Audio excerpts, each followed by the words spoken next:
Bienvenidos a bordo a un programa más de esta nueva etapa de la Argentina en la cual hay proselitismo de todo tipo, ahora habilitado y legal, con una novedad. En realidad tenemos una novedad, pero que necesito confirmar para avisarles en un rato.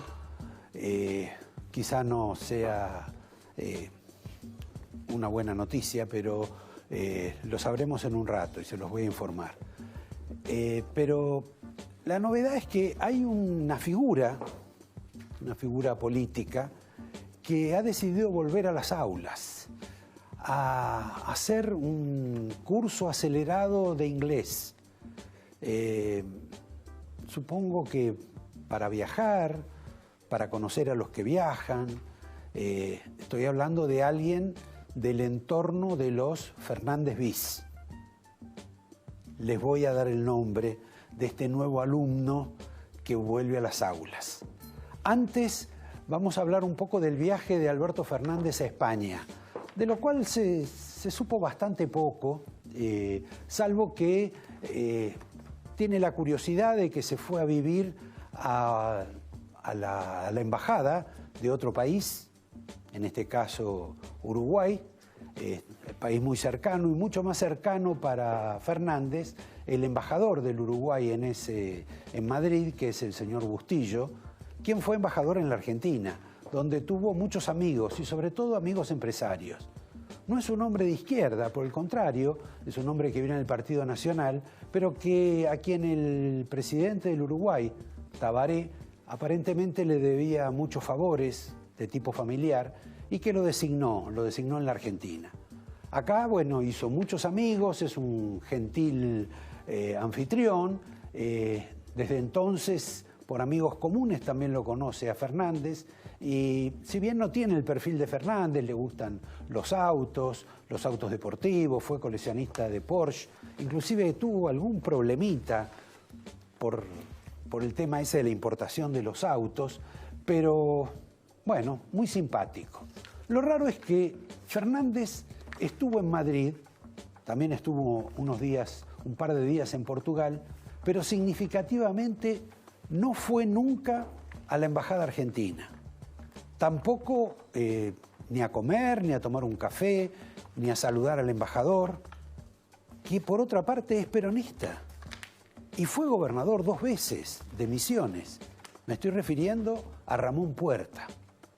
Es raro que Fernández haya ido a vivir a la sede de otro país y ni siquiera pasara o visitara o llamara al embajador de su país. Cristina diría que así no se hace patria, pero no importa, no lo hizo y tampoco habló, ni conversó, ni se entrevistó con alguien que fue embajador del gobierno de Cristina, un entrañable amigo de Cristina, en España. Alguien que a Cristina le hizo más de un favor, supongo que también Cristina le habrá hecho favores a él, pero me estoy refiriendo a Bettini. Bettini, un hombre de una tradición en la familia, una de las familias más castigadas de la época de los años 70, que fue compañero de Cristina en La Plata. Extrañamente, Fernández tampoco se vio con este hombre, que suele ser el alter ego de Felipe González, con quien tampoco se vio. No se conocen las razones por las cuales hay estas diferencias entre peronistas.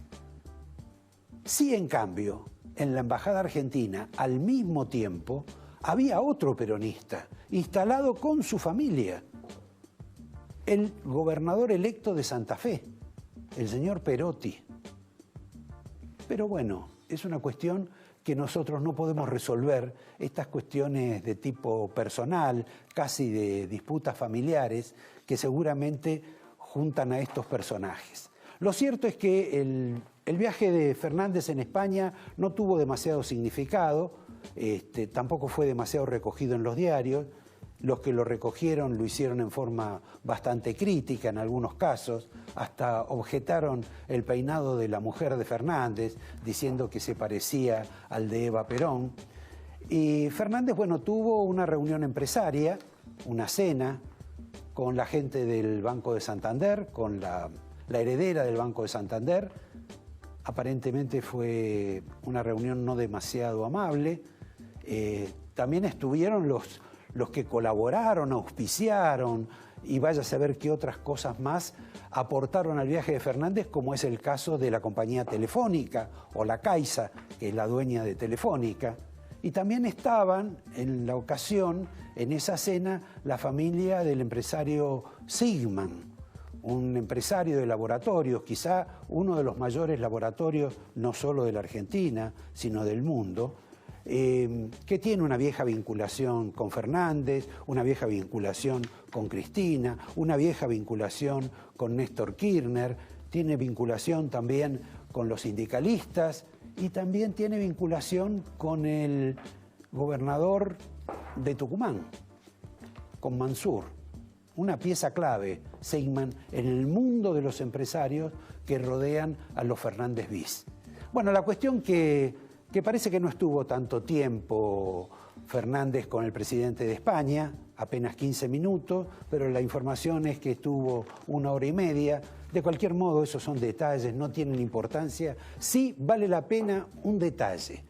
Fernández estuvo casi siempre acompañado, casi como una especie de hermano, con Marco Enríquez Ominami, que fue un candidato a presidente en Chile, un hombre con el cual tiene una vieja amistad, inclusive con el padre adoptivo de Ominami, porque el padre original de Ominami fue guerrillero y fue muerto en la época de las confrontaciones entre los militares y las organizaciones de izquierda en Chile.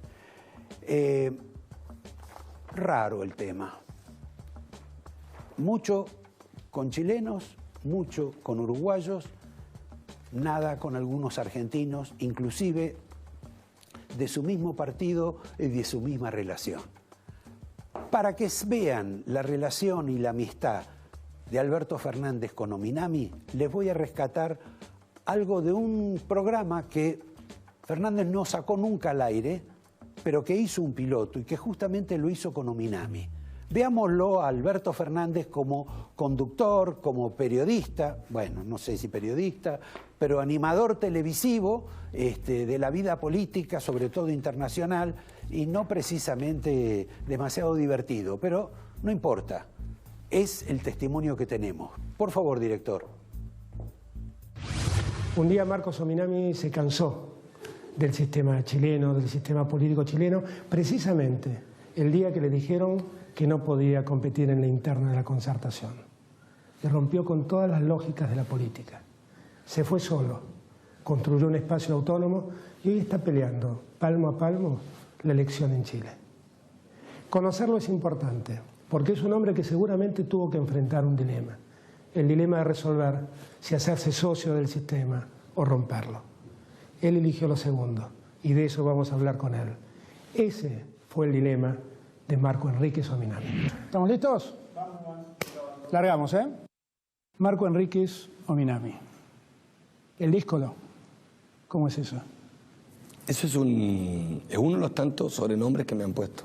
Me considero heredero de lo mejor de lo que hicieron, pero creo que hoy día son héroes fatigados. Hubo una ruptura con la estructura socialista. Sí, hubo, no. Veámoslo, ¿no? Pero me da la impresión de que los partidos de izquierda, cuando acceden al poder, se vuelven conservadores. Así es. Y creen que lo mejor administrar. Es administrar, exactamente. Y entonces ahí empiezan a regir todas las lógicas conservadoras, ¿no? Completamente. Yo hice un libro sobre esto y es algo que me apasiona. Esta idea que las izquierdas llegan al poder como fuerza de cambio y una vez instaladas en el poder, diluyen este mandato. Interesante lo que dice Ominami y la preocupación de Fernández. Estamos hablando de hace 10 años aproximadamente. Primero, rescatar que Ominami rompió con su propia organización, con su propio partido, lo cual para Alberto Fernández es admirativo. Y lo otro es la vergüenza, la incomodidad que tienen los dos, porque la gente de izquierda, sobre todo en Chile por lo visto, cambia de ideología presuntamente cuando tiene que gobernar. Y Fernández dice, por lo menos en ese momento, que eso no va a ocurrir con él, o no quiere que ocurra. Vamos a ver cuando empiece a gobernar, si es que es elegido el 27 de octubre. Suspendo acá a Fernández. Les recuerdo que tengo pendiente el alumno nuevo de inglés, que a los 70 años vuelve a las aulas. Vaya a saber para qué quiere aprender de vuelta inglés. Y paso a detenerme en la Gran Benedicto. Porque ustedes no sé si escucharon esto, pero en cierta ocasión, en algún momento, dicen que fue el Papa Francisco el que le mandó un mensaje a Cristina diciéndole que hiciera la Gran Benedicto. Esto es, que se apartara de la conducción, que dejara de ser, como Benedicto, Papa, le dejara el lugar a otro y que ella en todo caso fuera en un rol secundario, como ocurrió. Yo sinceramente no me atrevo a decir si eso es cierto o no, pero sí quiero puntualizar un detalle. Nosotros estamos viendo, y si pone el director algún tipo de mensaje atrás que he reservado, de documento, que la señora Cristina ha hablado mucho sobre la caridad, sobre los ricos, los que muchos tienen, los que tienen que aportar a los pobres, en contra del neoliberalismo, a favor de un nuevo orden social, de un nuevo contrato social, de cambios hasta inclusive en el sistema jurídico, en materia, por ejemplo, de determinar prisiones. Dijo también algunas otras opiniones sobre las cuestiones de vida cotidiana, todas contrarias a las formas de la libertad o a través de lo que ellos piensan que es la libertad. Mucha gente cree que esto es parte de un resabio fascista, otros creen que es algo que se impone desde Cuba o desde Venezuela. Lo cierto que Cristina repite palabras y frases de Benedicto. Sí, de una encíclica de Benedicto, que yo no sugiero que la lean completa, pero se puede repasar, está en la internet, la pueden encontrar, fue redactada hace varios años, y les insisto, ella ha copiado ese mensaje en forma notable, combatiendo a la especulación, combatiendo a los centros financieros, y uno dice, ¿por qué ella permite que le digan que es fascista, que es comunista, que propende a una dictadura, si ella repite lo que dice la Iglesia de Benedicto, ni siquiera la de este Papa, inclusive la Iglesia de Pablo VI, porque la encíclica de Benedicto, que se llamaba algo así como Veritates Caritas o Caritas Veritate, es una suerte de homenaje a otra encíclica de Pablo VI. Yo creo que no lo dice porque en esa encíclica, además de todo eso que ella extrajo, hay una condena al aborto. Y como ustedes saben, ya los Fernández no están más en el tema de estar en contra del aborto. Paso a hablar del profesor de inglés.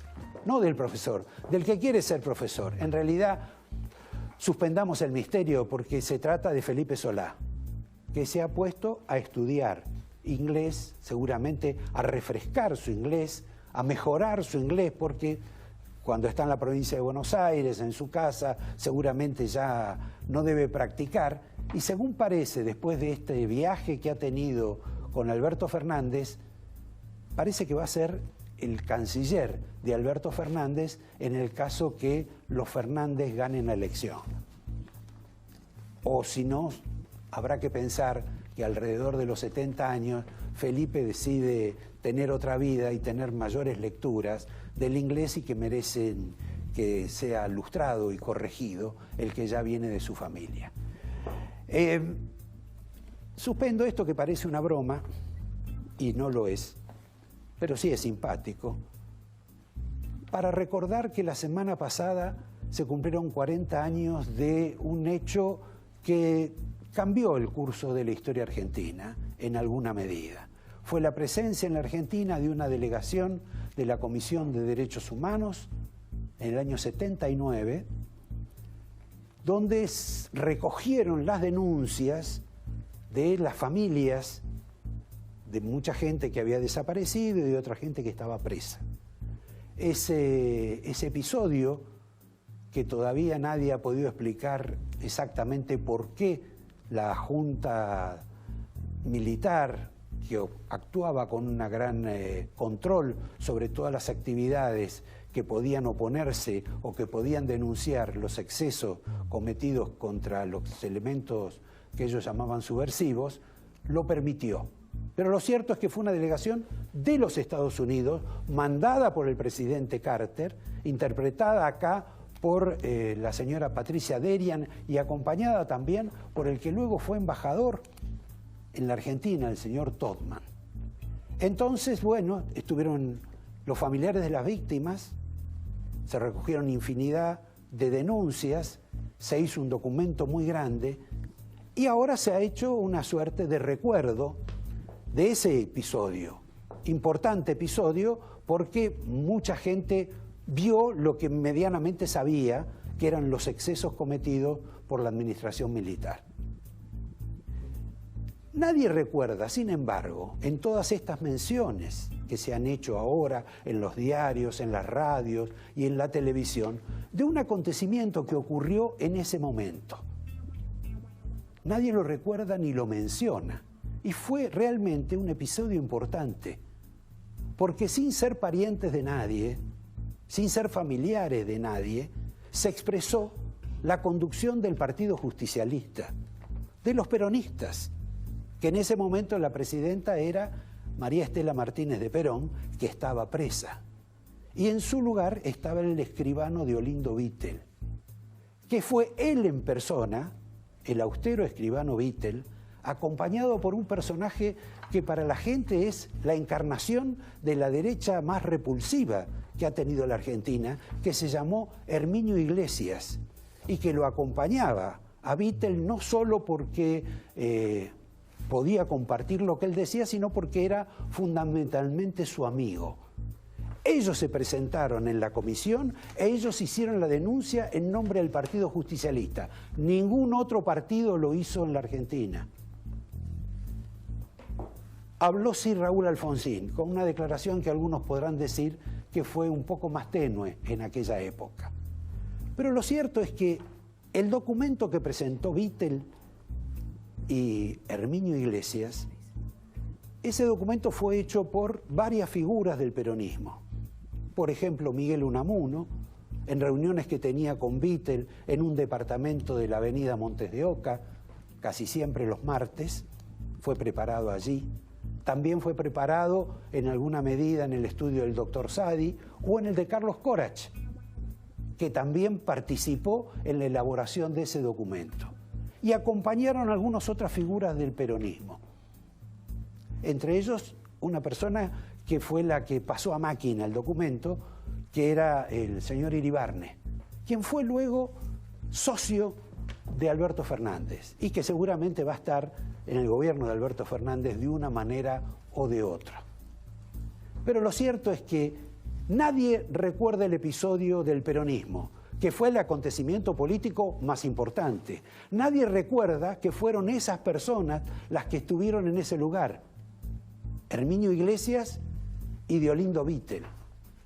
Y nadie parece recordar que no hubo ningún Kirchner, ningún cristinista, ni de la época de esas, ni los después que los acompañaron, ni militantes, ni postulantes, ni abrazados a la causa de los derechos humanos, no se vio a nadie en esa oportunidad.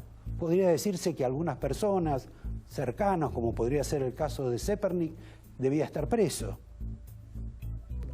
Pero también hubo un elemento adicional. Se presentó en esa misma fecha una declaración de abogados, entre los cuales estaban Sadi, estaba Corach, y también estaba la señora Nilda Garré. que es quizá la única cercana a lo que queda o a lo que era o lo que fue el cristianismo o el kirchnerismo. De esos luchadores no había ninguno de lo que es el mundo K. Ninguno. En la declaración de los abogados también participó una figura progresista, importante, de la vida política argentina, y su hijo.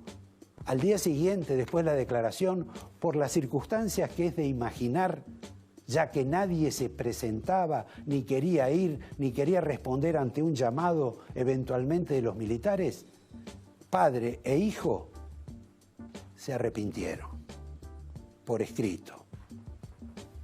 Pero mejor no recordar el episodio. Voy a detenerme nada más que en la situación de las candidaturas en la capital federal. Hoy en apariencia las encuestas están recogiendo no una gran diferencia entre Lames y Rodríguez Larreta.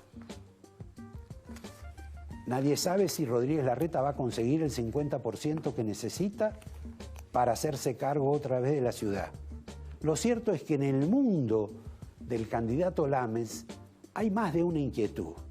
Dicen que el propio Lames se pregunta si la gente que lo rodea es de él o de Rodríguez Larreta.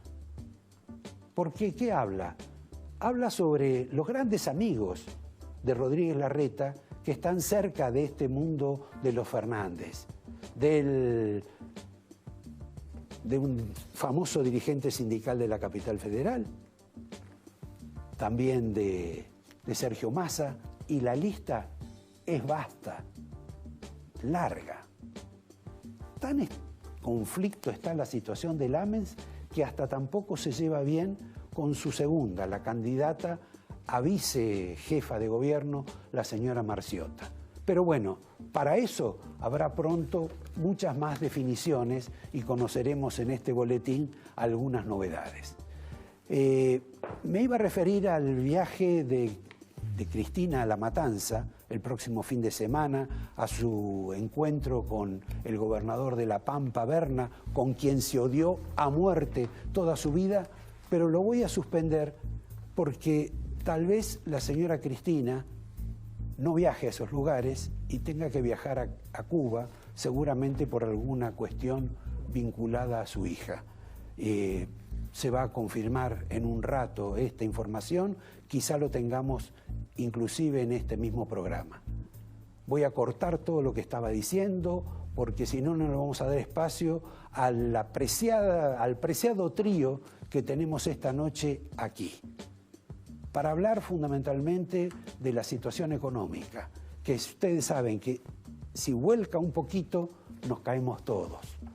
Como ese barco que había en Brasil, donde todos fueron a un costado para ver los fuegos artificiales y se dieron vuelta con el barco. Para empezar, vamos a tener una visión periodística del mundo económico, de lo que está pasando, del viaje de la Cunza, de la multiplicidad de dólares que tenemos ahora, del líquido, del blue, del oficial, del no oficial. ¿Y cuánto dura esto? Que nadie sabe si dura. El invitado es Guillermo Cohen. Después vamos a tener la impresión de una de las pocas personas que sabe de un tema específico, que es el tema de la deuda externa argentina. Porque fue una de las personas que negoció el tema de la deuda externa argentina y posiblemente el volumen más grande de la deuda externa argentina.